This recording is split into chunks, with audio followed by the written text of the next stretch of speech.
할렐루야. 7월 14일 월요일 원포인트 큐티 시간에 함께 하시는 성도님들을 주님의 이름으로 축복합니다. 오늘 하나님께서 우리에게 주신 말씀은 신약성경 마태복음 22장 1절에서 14절까지의 말씀입니다. 함께 읽겠습니다. 예수께서 다시 비유로 대답하여 이르시되 천국은 마치 자기 아들을 위하여 혼인잔치를 베푼 어떤 임금과 같으니 그 종들을 보내어 그 청한 사람들을 혼인잔치에 오라 하였더니 오기를 싫어하거늘 다시 다른 종들을 보내며 이르되 청한 사람들에게 이르기를 내가 오찬을 준비하되 나의 소와 살진 짐승을 잡고 모든 것을 갖추었으니 혼인잔치에 오소서 하라 하였더니 그들이 돌아보지도 않고 한 사람은 자기 밭으로 한 사람은 자기 사업하러 가고 그 남은 자들은 종들을 잡아 모욕하고 죽이니 임금이 노하여 군대를 보내어 그 살인한 자들을 진멸하고 그 동네를 불사르고 이에 종들에게 이르되 혼인잔치는 준비되었으나 청한 사람들은 합당하지 아니하니 내 거리 길에 가서 사람을 만나는 대로 혼인잔치에 청하여 오라 한대 종들이 길에 나가 악한 자나 선한 자나 만나는 대로 모두 데려오니 혼인잔치에 손님들이 가득한지라 임금이 손님들을 보러 들어올세 거기서 예복을 입지 않은 한 사람을 보고 이르되 친구여 어찌하여 예복을 입지 않고 여기 들어왔느냐 하니 그가 아무 말도 못하거늘 임금이 사원들에게 말하되 그 손발을 묶어 바깥 어두운 데에 내던지라 거기서 슬피 울며 이를 갈게 되리라 하니라 청함을 받은 자는 많되 택함을 입은 자는 적으니라. 아멘. 이 시간 혼인잔치의 초대 비유의 목적이란 제목으로 담임 목사님께서 큐티 인도하시겠습니다. 할렐루야. 네, 오늘도 우리 7월 14일을 이제 7월의 중순을 향하여 가면서 오늘 묵상할 말씀의 본문은 마태복음 22장 1절에서 14절입니다. 자, 예수님께서 마태복음을 통하여 아주 집요하고도 계속적으로 또 반복적으로 그러나 풍성한 내용으로 천국에 대한 비유를 설명해 주고 있습니다. 여러분, 우리 주님이 던질 마지막 복음은 성령님은 예수 그리스도가 복음이었지만 예수님이 전하는 최후의 복음은 예수님이 주관하시는 천국에 입성하는 겁니다. 천국에 들어갈 준비가 되셨습니까? 그렇다면 오늘 본문을 잘 묵상해 보셔야 됩니다.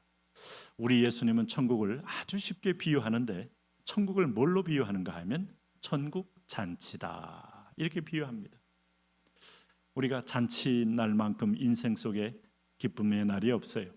그래서 이 잔치는 추수하고도 연결되죠. 피스트, 페스티벌. 추수해서 먹을 게 풍성하고 오곡백과가 너무너무 넘실거릴 때 그때에 그래서 우리 말에도 그런 말이 있지 않습니까? 더도 말도 한가위만 같아라.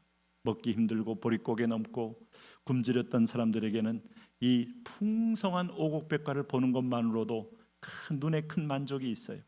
거기서 이웃하고 음식을 나누고 서로 간에 정을 주고받으면서 비로소 우리가 사는 재미, 사는 기쁨, 사는 즐거움 이게 만끽되지 않습니까? 이 잔치 같은 것이 천국이에요. 그래서 오늘 2절에 이렇게 말합니다. 천국은 마치 자기 아들을 위하여 혼인잔치를 베푼 어떤 임금과 같다라고 말했어요. 그래서 혼인잔치는 신랑은 누굴까요? 예수님입니다. 신부는 누굴까요? 저와 여러분 교회를 가리킵니다. 그래서 우리는 교회를 헬라에서 우리가 흔히 상식이 됐습니다만 여성 명사를 쓴다는 이유는 왜 교회가 여성 명사일까? 신랑 대신 예수님과 결혼한 신부적 관계이기 때문이에요. 신부로서 주님과 결혼할 준비가 되셨습니까? 자, 여기 3절에 보면 그 종들을 보내어 그 청한 사람들을 혼인잔치에 오라 했다 했습니다. 이 축제에 주님은 많은 사람을 초대합니다. 그랬더니 모든 사람이 이 잔치에 참여하는 게 아니에요.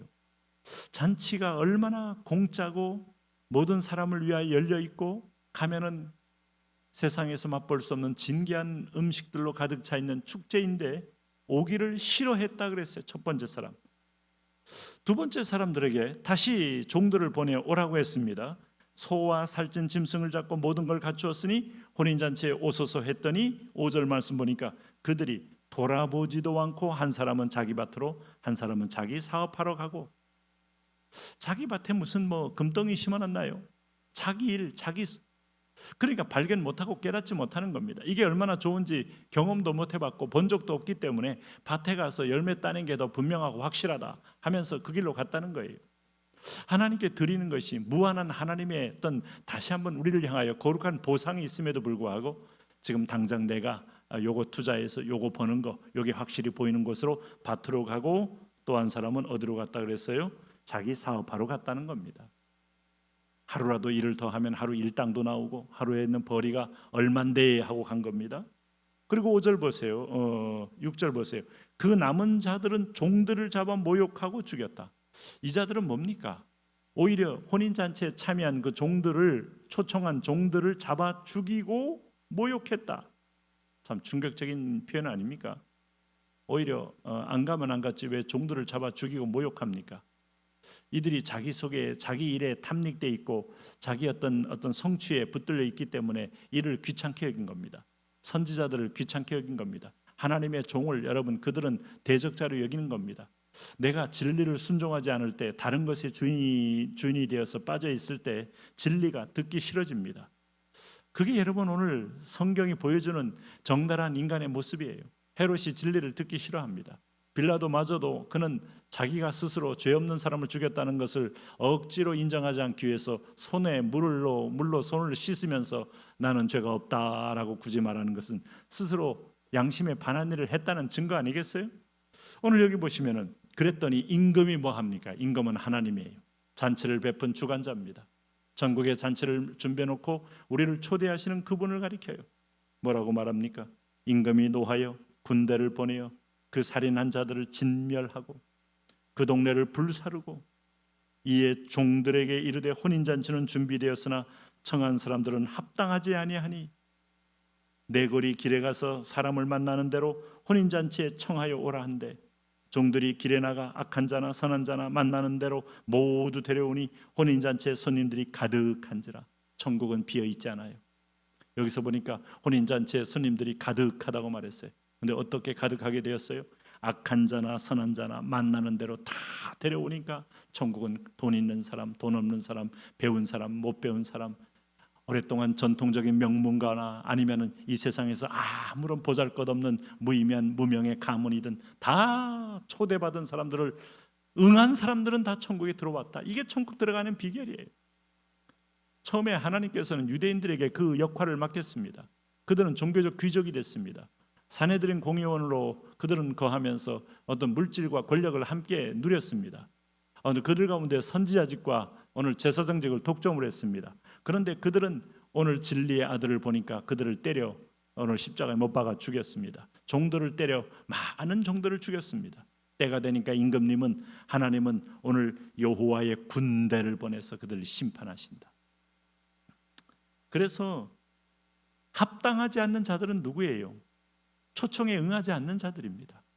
여러분, 이 예수 그리스도를, 이 천하의 귀한 그리스도, 하나님 편에서 보면 전부입니다. 전능자가 우리에게 전부를 줬는데 그 선물의 가치를 못 알아보고 그 선물의 진가를 깨닫지 못하고 거절해요. 이것만큼 참 주인에게 모욕을 주는 행위가 어디 있겠어요? 오늘 그래서 그리스도를 믿지 않는 죄는 세상에서 가장 큰 죄입니다. 그를 믿는 사람들은 가장 큰 축제의 잔치에 참여할 특권을 받게 된 겁니다. 손님들이 가득한지라. 아마 오늘 큐티를 하는 여러분들이 어떤 입지에 있든지 간에 그리스도를 구주로 신랑으로 모셔드림으로 천국에 손님들이 가득한 자리에 입소하게 될 줄로 믿습니다. 자, 그럴 때 문제는 여러분, 천국 들어갈 입구에서 우리에게 있어서 신체 검사 또 신분 검사를 다 한다는 사실이에요. 뭔가 하면 11절 보세요.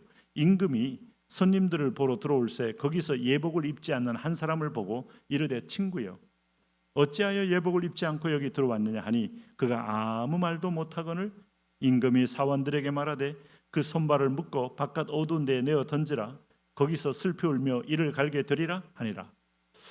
여러분, 일반적인 잔치의 예법상으로만 보면 너무 주인이 과격하지 않나, 과도하지 않나라는 생각을 하게 됩니다마는 주인은 이미 입구에 예복을 다 준비해 놨어요.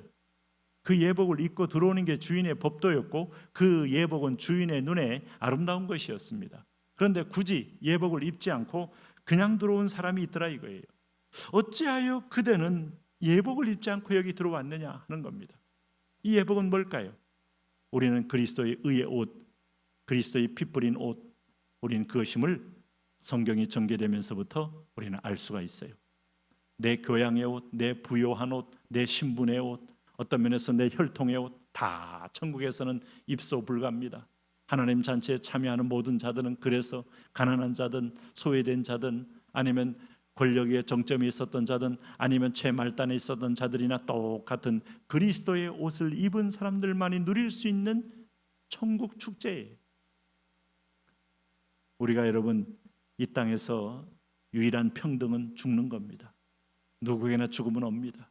그래서 한국에도 부러움이 없는 재벌들도 죽음 앞에서는 어쩔 수 없이 그들은 항복하고 이 땅을 떠나갔습니다. 떠나갔는데 어디로 갈까요? 오늘 천국 들어가려면 옷을 입어야 돼요. 그리스도의 의의 옷, 피 뿌린 옷, 긍휼의 옷, 용서의 옷. 오늘 그 옷을 꼭 입고 사십시오. 이게 천국 백성의 특징입니다. 하나님 그런 옷을 입은 자유자 그리고 백성으로서 당당히 살게 하여 주옵소서. 예수님 이름으로 기도합니다. 아멘.